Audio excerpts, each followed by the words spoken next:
Tony Lockett joins us, ex-Saint from a fair way away, but now Sydney Swans, one of the great champions in the game. Tony, you obviously were barracking your heart out for your old club yesterday, but it was a marvellous final, wasn't it? Oh, look, it was, it just had everything, Bruce. It was a great game, and early on in the second quarter when Barry Hall kicked in 3 goals, I thought they were just going to career away with it, but to Adelaide's credit, they, they really withstood the pressure and made a contest of every issue, and in the end, they were just too good, I think. It was just a great game of footy. Just one quick question before we go to Adelaide.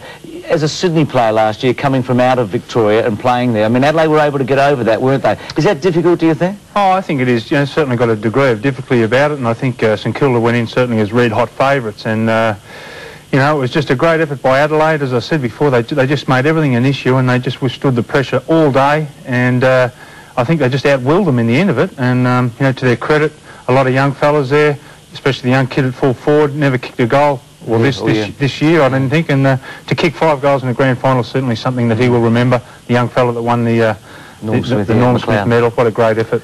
Tony, they've arrived in Adelaide right now. Bruce Abernathy, a former VFL and certainly a South Australian National Football League star. Bruce, it must be pretty exciting. In fact, they're just getting off behind you now, mate.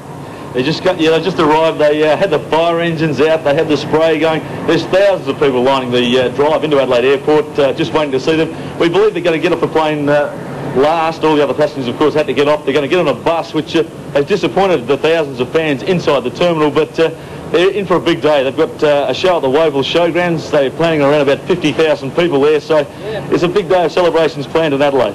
Do you think it's the biggest moment in South Australian football? I remember when South Australia beat the Vicks at the MCG in '63, but this is way beyond that, don't you think? Well, I think just with the National League, it was a state of origin back there, or state games back then, state of origin we've been through. South Australia always had that rivalry with Victoria, possibly because they didn't win that many of them, but now we do have 2 teams in the National League, and Adelaide have done the state proud. The whole state was behind them. I mean, even in the paper late in the week, John Cale, the Port Adelaide coach, said, we have to get behind them. It is a state. Our state priorities come first. So for South Australians, it's always great to beat the big brother over the border, and this is the AFL Premiership is the ultimate. Well, they're not too far away. We can just see behind you at the moment. One of the really impressive parts, I think, Bruce, has been their finishing strength. They've kicked 20 goals in their 4 last quarters in the finals to 6 against them. They've come over the top of everybody, haven't they? They have. Up until probably the last quarter last week, I didn't think Adelaide had actually played as well as they could. And yet they'd won 2 finals. They came home in the last quarter against the Western Bullies. And yesterday, I think they actually put it together for more of the game. But it was just that sleeping giant that we see at Football Park every now and then that we hadn't seen yet. And it was easy to say they did it at Football Park. They did it at the MCG last week, and after half-time, they call it the Premiership quarter. They came out, and the game was there for the taking, and the Crows took it. Stay with these pitches because we're not too far away, hopefully, from seeing them. Tony, Darren Jarman's performance to kick 5 goals in the last quarter of a grand final is remarkable, isn't it? Yeah, he's a champion, Bruce, and to see where he kicked most of them goals from, they were on very acute angles, and they just pierced the middle. He's just a fantastic player. He made every possession count yesterday, and in a game like a grand final, them champion players can just move up another level, and his performance certainly went a long way to winning the game for Adelaide yesterday. Bruce, there'll be no chance of keeping a lid on this one, and why not? I mean, the Sunday Mail, I reckon, would have the best circulation ever. We're now starting to see some of the players. For sure. An indication is last night, Channel 7, obviously, we had the grand final live. There's just players just getting off. There's more people on the tarmac here than I've ever seen. It's hard to get on here. But Channel 7 ran the news and then replayed the entire grand final. That'll give you some sort of indication of the support here. The Sunday Mail is the full...